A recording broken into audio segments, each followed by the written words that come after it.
Hey there, what's up? My name is Jessica. I go by Jawspeaksdigital, and today I want to talk to you about my postpartum depression and anxiety journey.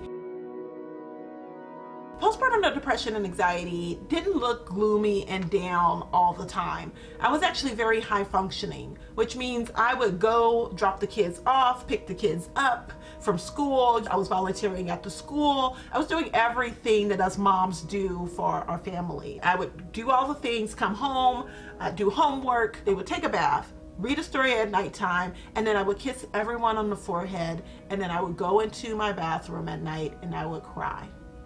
Ugly cry, and just carrying around all of the anger, the irritation, the stress. I was carrying it around with me and trying to hide it really truthfully from my family. I didn't want them to see me down. I didn't want them to see me sad. And I remember particularly one time I'd done that, and I came out and my son kind of caught me. And I went out to the kitchen to get something, and he was like, "Mom, why are you always so sad?" I'm like, "What do you mean? I'm happy. What are you talking about?" Like, he's like, "Yeah, no." At that point that I started to research kind of what I was going through and what exactly this thing was. I knew something was wrong. I knew that I didn't feel the same. However, I couldn't quite pinpoint it. And so that anger, the irritation that I felt, the feeling of feeling like I was invisible, in a house full of people, I felt like I was invisible. With everybody calling me mom all the time, I felt like I was invisible. I felt like I was going through this thing and no one cared to identify it and go, "Hey, there's something going on," or "Someone's attacking you, let me stop them."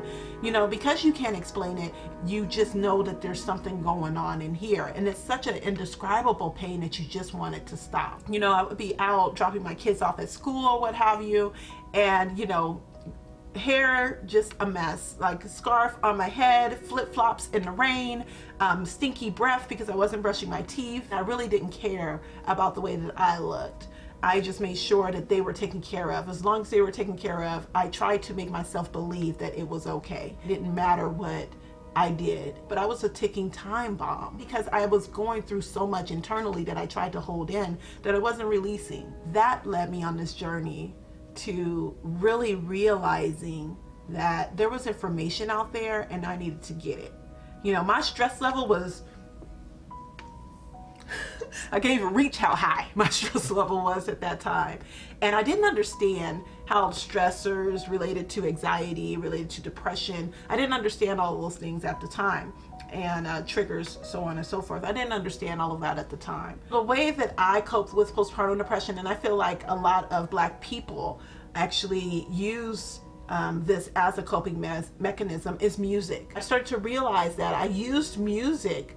I would listen to, Tupac. I would listen to Marvin Gaye. I would listen to Dwele. I would listen to musical artists, and listening to those artists, I would start to get a boost. So I started to dance with my kids and started to bring my kids in. So some of the tips that I have to offer you is to start to bring your kids into the movement with you, right? When you think about music and ways that you can use it and encompass it, think about your favorite songs. Think about creating a playlist. Think about ways that you can encompass music and exercise. So when you think about music, I want you to think about the fact that it helps you increase and stimulate the brain.